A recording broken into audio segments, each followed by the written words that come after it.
Hi, I'm John Maxwell. When the top companies in the world are looking for trainers, speakers, and coaches, there's one name that stands above the rest, and that's Maxwell Leadership.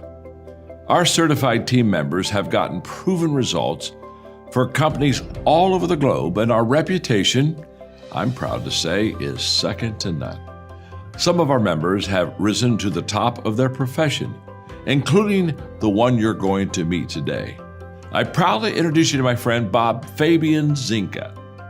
Welcome to the Leadership and Success Podcast with your host, Coach BZ. If you need to develop into a better leader, this podcast is for you. If you want to achieve a greater level of success, this podcast is for you. His mentor, Dr. John C. Maxwell, said it best: everything rises and falls on leadership. We hope to inspire you today and provide you with an insight that has the potential to positively impact the trajectory of your life. Welcome to the Leadership and Success Podcast.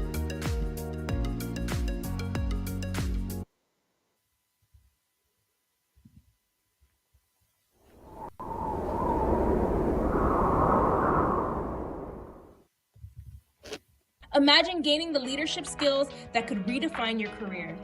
Join Coach BZ on the Leadership and Success Podcast, where each episode delivers practical insights from world-class speakers, military leaders, and industry experts.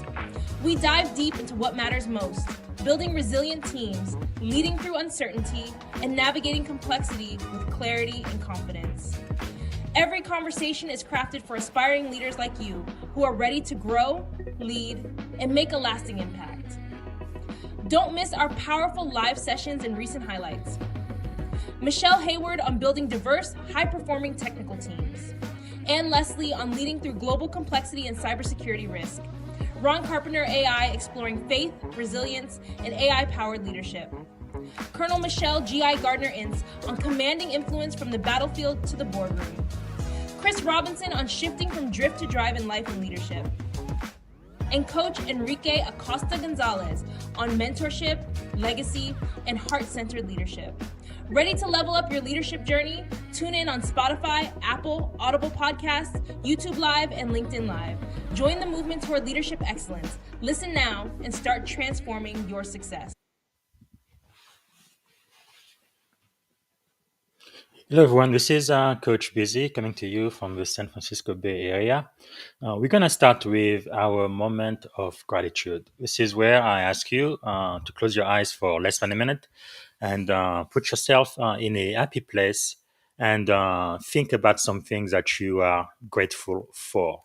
What are you grateful for today? And for me, I am so grateful that I'm able to see another day. Today, Sunday, I'm able to see another day. August 24, 2025. I'm still here. I'm still breathing. And what a wonderful day this is going to be. All right. Please type in the comment whatever you were grateful for. Please share with the community. And also, if you believe somebody in your network might benefit from this podcast, go ahead and tag them. I appreciate that. And also, let us know where you are coming from. Okay, where are you joining us from? What city, what state, and if you are outside of the USA, what country?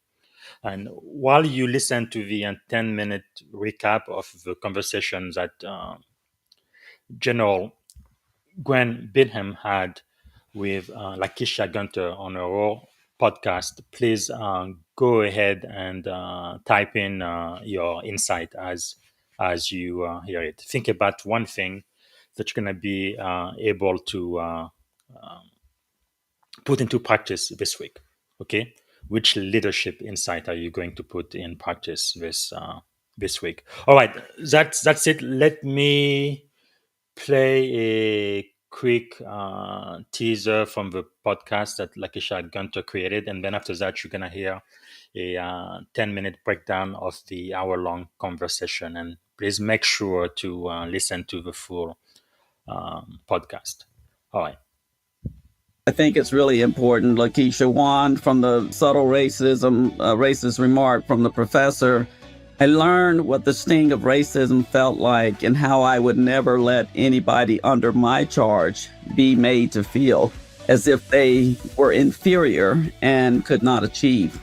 With the commanding officer who told me, I can just about assure you, you'll never ever be a battalion commander, I learned not to play God with people's lives and careers. Who am I to say what somebody can and cannot do or cannot become? Because the way I see it, if you can conceive it, believe it, work hard, persevere, you can achieve all that which you dare to dream. And so those two instances combined really made me the leader that I am and took forth into my more senior years, because I wanted to make sure, one, that people felt welcome and included in the commands that I held in the units and organizations that I ran and was responsible for. And two, I believe in treating everybody with dignity and respect, because I believe that everyone should and can contribute to the team.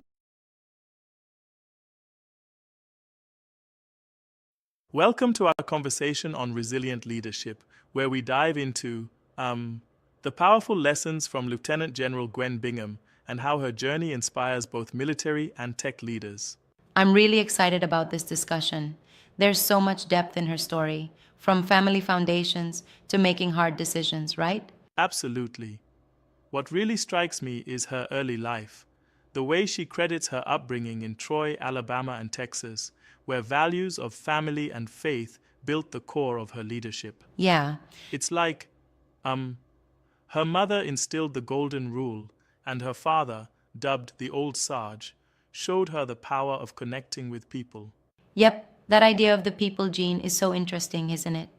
It really sets the stage for how she later influenced every aspect of her leadership style. Exactly.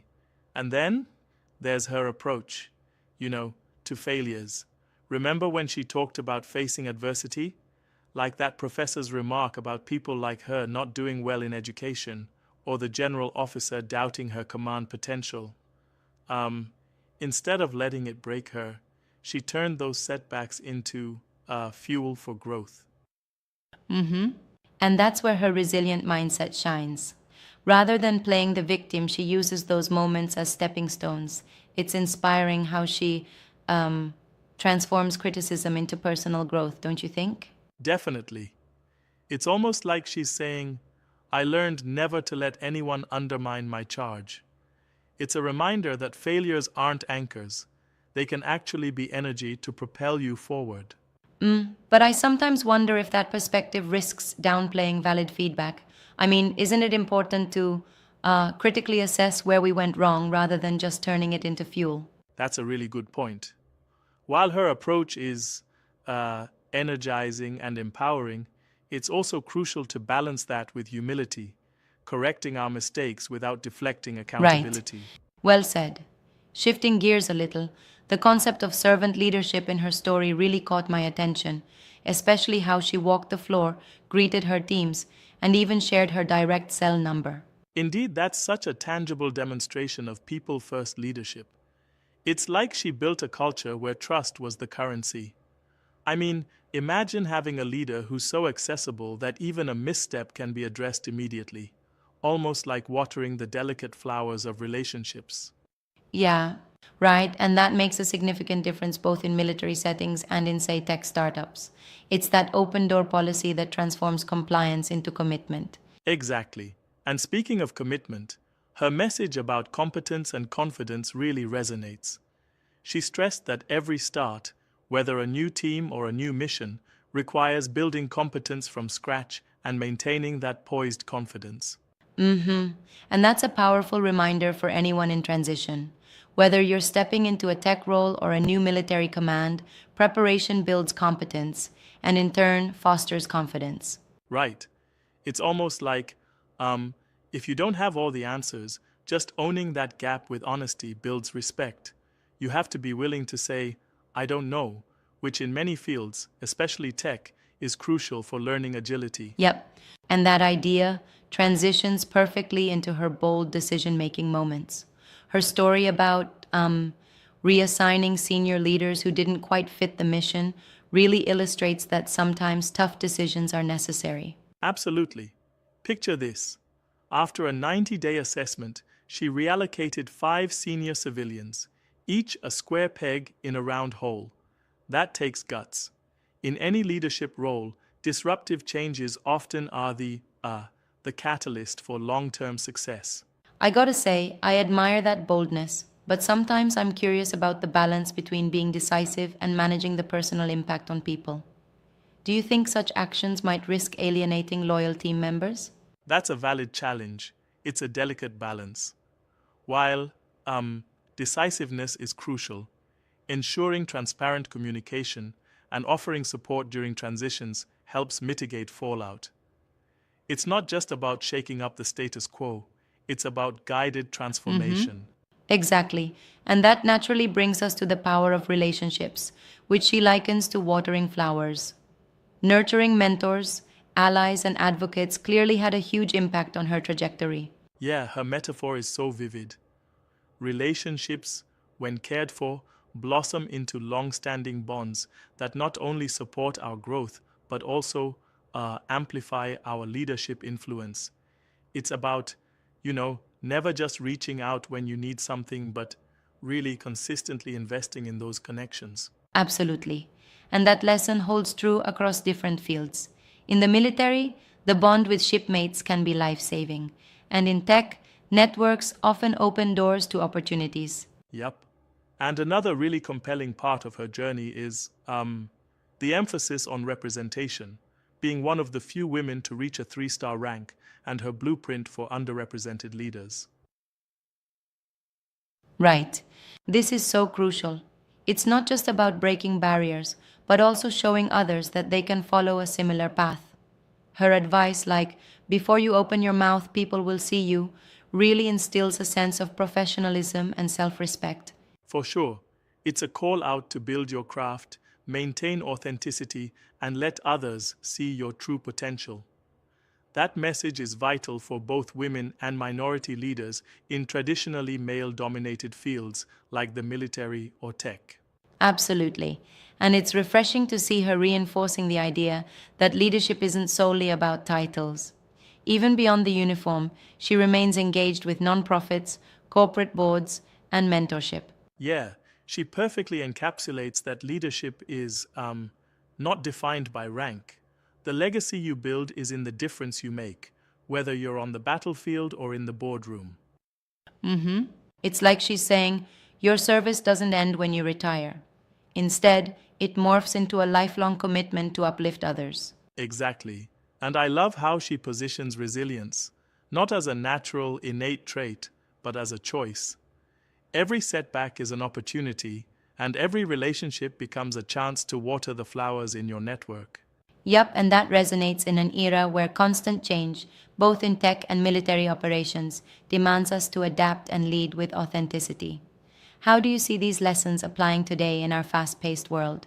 Well, in our current landscape, whether you're dealing with cybersecurity challenges or innovative tech deployments, grounding decisions in servant leadership and authenticity is key. It's like ensuring that every strategic move is made with both competence and compassion. Yes, and that brings in another aspect, the balance between decisions made on data and intuition. Her coaching notes remind us that if you don't know something, say so and then learn. That honesty builds trust, which is, after all, the currency we've been talking about. Right. Also, her discussion on continuous learning is spot on.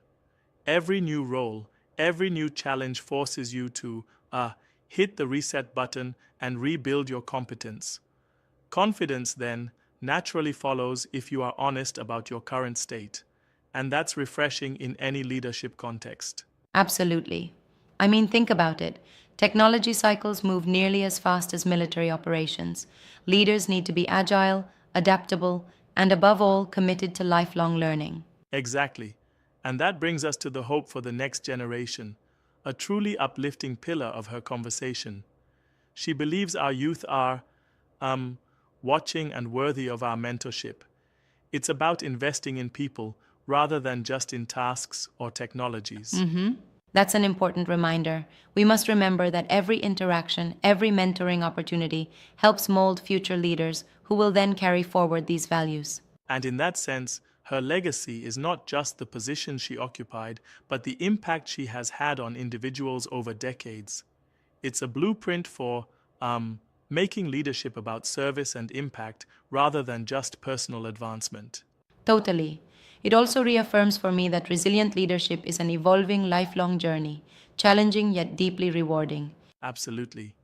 So, whether it's adopting family values as a foundation, turning adversity into growth opportunities, or making bold, sometimes tough decisions, Gwen Bingham's insights offer a timeless guide for any leader striving to create meaningful change.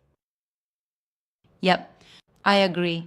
Her ethos of servant leadership, combined with relentless resilience, really offers both inspiration and practical advice for leaders in any field. It's a call to lead with both heart and mind. Indeed. And as we wrap up, it's fair to say that while her journey is extraordinary, the core lessons can be adapted to any environment, military, tech, or beyond. It's all about making a positive difference and lifting others as you rise. Right on. Absolutely. And I think every aspiring leader should take a moment to reflect on which of her lessons resonates the most with their own journey. Maybe it's the value of relationships, honest leadership, or the courage to make hard decisions. For sure, it's like she challenges us to be brave in our vulnerability, to own our setbacks, and use them as stepping stones towards greater impact. And that's a powerful call to action for our listeners. So maybe as you look at your own leadership path, consider who are you watering today and how are you preparing yourself for tomorrow's challenges? Exactly. As we close, remember that loyalty, service, and authenticity are not just buzzwords. They're the core of resilient leadership that inspires lasting legacies. Well said. Thanks for such an engaging discussion on these timeless lessons. I'm sure many will leave inspired to lead with heart, honesty, and relentless resilience. Thanks for joining in. Until next time, keep nurturing those relationships and making your mark as a leader.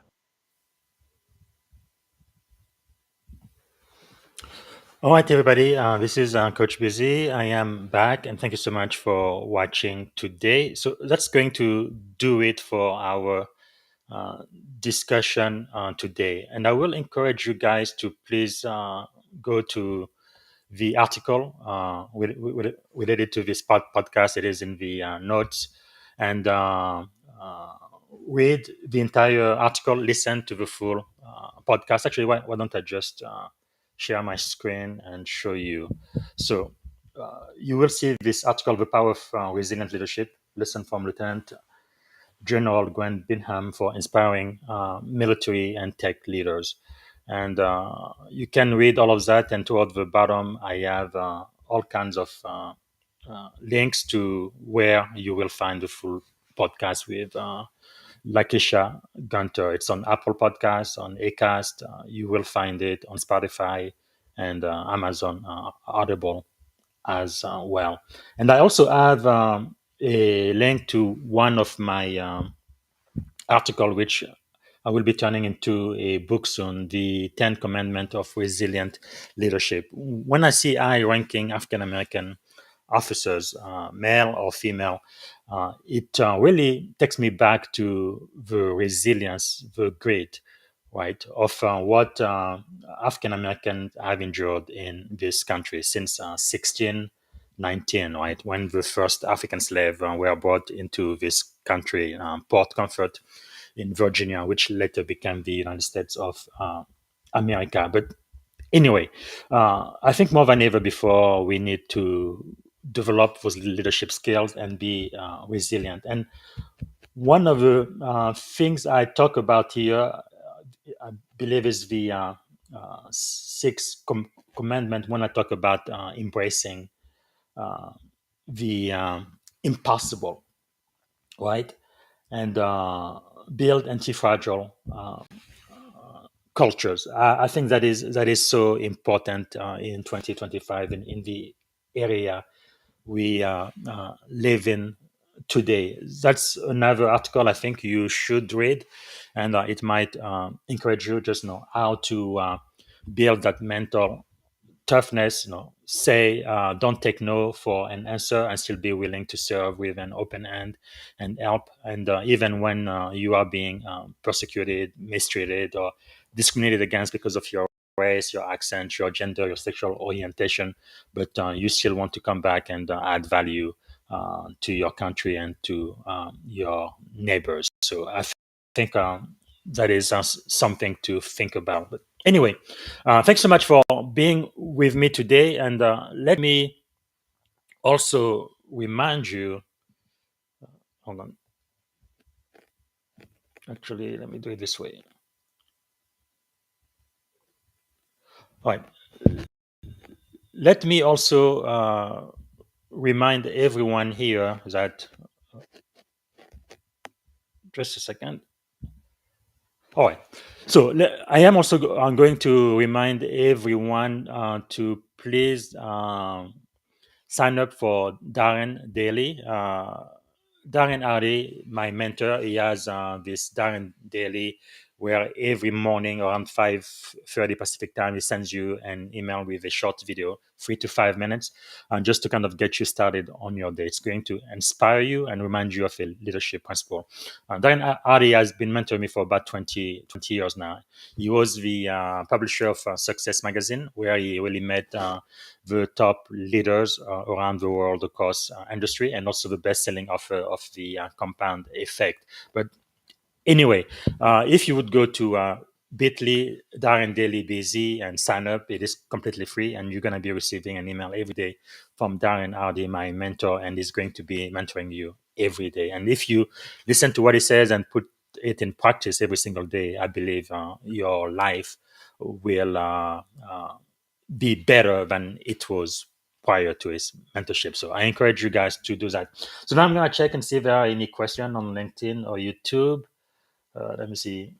I don't see anything on LinkedIn. Let me check YouTube. Yeah, nothing on YouTube either. Okay, this is it. And I'm going to be back here tomorrow. Tomorrow, I will add an interview with a colonel. And I want for you guys to be here. It's going to be live on LinkedIn and YouTube. It's going to be with Colonel Fred Stein. He's a retired colonel, U.S. Army. So that is going to be right here on the Leadership and Success podcast. I believe we are going to be meeting tomorrow at 10 a.m. Pacific time. Okay, 10 a.m. Pacific time tomorrow. So 1 p.m. Eastern time. I hope to see you there. All right.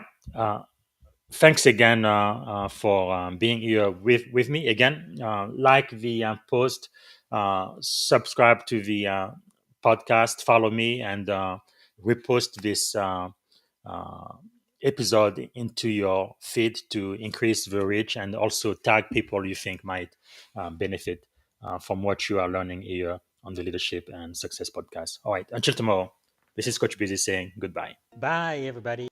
This is Coach Busy. Thanks for watching. Until next time, don't forget to like, comment, and share. Thank you for listening to the Leadership and Success Podcast with your host, Coach BZ. If you like what you heard, please subscribe to our channels and come back for more wisdom nuggets on how you may develop into a better leader and achieve greater levels of success. Leadership is the most critical skill. The world will always need leaders to lead others, deploy the next disruptive technology, or execute a business strategy. You may as well decide on counting yourself among the 21st century leaders. See you right here next time on the Leadership and Success Podcast with Coach BZ.